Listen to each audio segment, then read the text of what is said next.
Welcome to Taylor's Trick-Taking Table.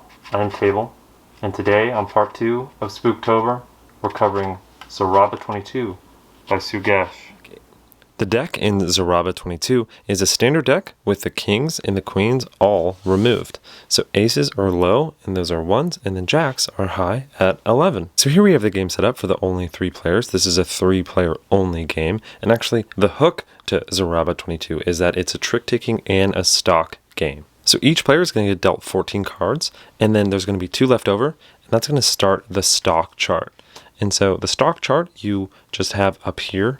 Over the course of the game, cards will get added to it, and essentially they're going to be dictating the value of the card suits. So you're going to break them up by suit. So as you can see here, we have the diamonds in one kind of column, the clubs in another, and we're going to have space for the hearts and the spades. How the game works is you're going to be winning certain cards during the trick play, but the value of those cards is going to determine on what suit they are and the value of the stock chart. So maybe the diamonds that you collect later on in the game might be worth a ton of points, or they might be worth bad points. But we'll see that through the trick play. So I'm just going to move this up a little bit here, and let's actually just start with the trick play. So how it works is the lead player is actually going to lead 2 cards to the trick. So maybe it's the start player here. It does say in the rules the start player for the first trick is whoever won the most money recently in the stock market. Maybe it's this dead skeleton hand. So they're going to lead 2 cards to the trick. And the interesting thing about this game is the second player is actually going to dictate a lot of what goes on in the trick play. So this person played a heart and a spade. It's a must-follow game, but what's interesting is the leader played 2 cards to the start to the trick. The character who played first, the player, they could have, if they wanted to, have led 2 of the same suit. So then it would be must follow on that one suit. So if this was the case and the second player was looking at their hand, they'd have to play one of their spades. But since they didn't, and they played 2 different suits, so now the second player, again, will play one of those 2 suits. Maybe they play this ace.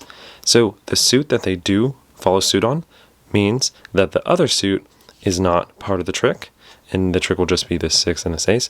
And this card is going to go into the stock chart up here. So that's how cards get up into the stock chart. Now it kind of looks a little bit more like a normal trick, and this player over here, the third player, will then again have to follow suit. So they have to play one of their spades. Maybe they just play the 3. The player who played the highest, again aces are low, will collect the trick. So it's down here, this person who played the 6. And if you ever play off suit, you just can't win. There's no trump in this game. So it's highest of the led suit, and then that player will again lead to the trick with 2 cards. So maybe in this example, they wanted to play 2 spades. The person to the left would have to follow suit in spades if they had it. They do, so they play that. And when they do, they get to pick which of the 2 cards goes up into the stock. And so maybe this person picks the 7, and again, you want to separate it by suits. And then finally, coming to the last player, they would have to follow suit with a spade. Jacks beat 10s, so then the left player would collect the trick and lead to the next trick. So the last example here is what if you can't follow suit with one of the suits, or any of the suits, because, you know, it could just be a diamond and a diamond. So if this player over here didn't have clubs or diamonds, I assume they do in this big hand, they would just play any card from their hand, so maybe they just play that, because they couldn't follow suit with either. And this decision of what goes up into the stock chart will then just pass to the third player. So those 2 cards stay out, funny enough. So then this player would have to play either, you know, a club or a diamond. Again, if they didn't have any like clubs and they had to play a diamond, they would, you know, play a diamond. And so the club would be forced to kind of go up into the stock chart. But in the crazy possible later on in the trick example where that could happen, so say they again in an imaginary world where the third player also didn't have any of those suits and it looked kind of like this, then the lead player would just choose which one they wanted to go up into the stock chart. And obviously they would win it because they're the only one on suit. So maybe they pick the diamond and that goes up there, and then they would collect this trick.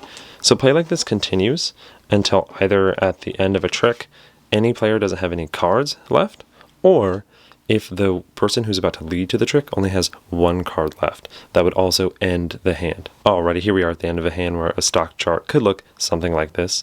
I took some cards out to give better examples, but essentially you'll calculate each of the suits and see what the card points are for the card. So if there are no cards in that suit, so there's just no spades here, then all the spades are worth 0. So a person would look through their hand, and then these are all worth 0. So that stinks. Then you'll see if any of the suits are total from the range 1 to 21. And if they are, then it's positive points. So if you look over here, this is 16. And over here is 6. And the jacks are actually 10, not 11. And the aces are 11, not 1. It's a little confusing, but essentially this is 16. This is also 16. And this isn't 14, but rather 24. Or, yeah.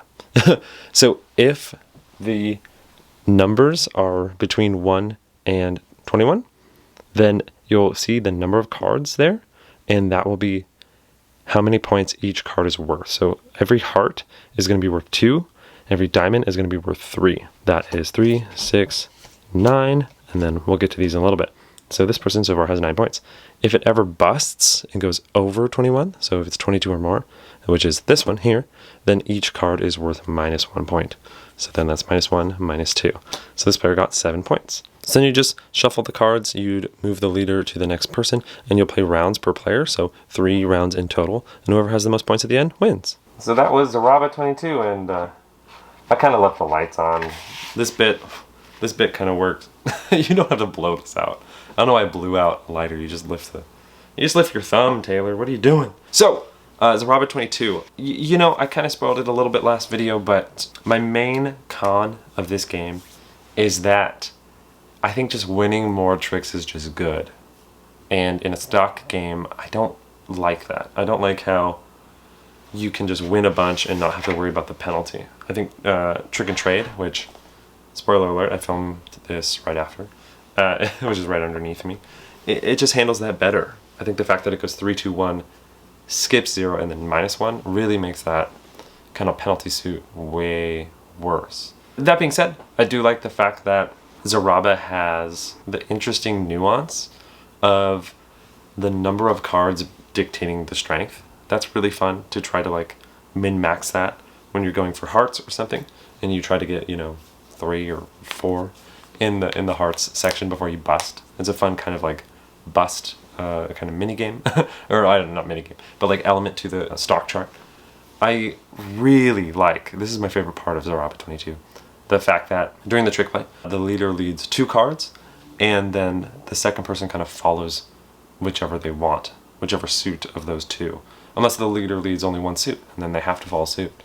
Really, really cool concept. I really want to see that maybe in other games that focus a bit more on the trick play than the stock stuff, the stock stuff. Even though it is really cool how that ties into the stock kind of gameplay. I always like how designers kind of balance the whole I just want a trick thing by, you know, sometimes giving the second player or the third player or the fourth player, the hammer, right? The last person in the trick, more power than the first person. I think that's a really cool thing where if you just won a trick, maybe you shouldn't win the next trick. And how do you balance that, right? I think leading 2 cards is still really strong. Having that choice is still really, really cool. I love the idea of choosing when to do like all of one suit into the trick. That's always really fun because, you know, one of them is definitely going up into the stock chart. I love that. Overall, like the trick play is really smooth. I think what's tough is I would almost recommend this game. I definitely say recommend this game for sure. It's a standard deck, you can play it, and I think it's a good game overall. I just think personally it balances the stock part just a little bit poor compared to like Trick and Trade. But this trick play is so cool, and I would say definitely check it out for that, because I feel like the balancing to where it makes like this person who's second in the trick have like a really cool choice is so much fun. I haven't seen too many games handle second player with a really cool choice as well as this game does.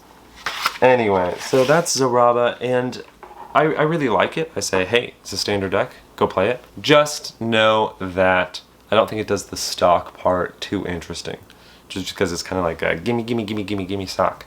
And I've, in all the games I played with this, just noticed that whoever wins the most tricks just wins. Just getting stocks is just good.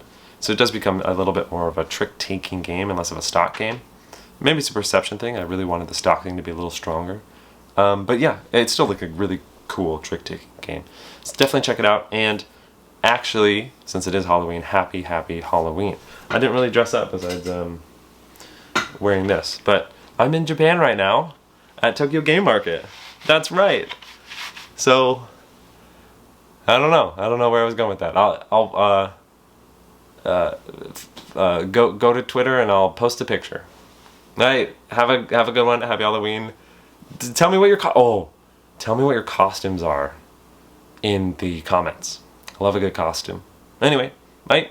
Happy Halloween.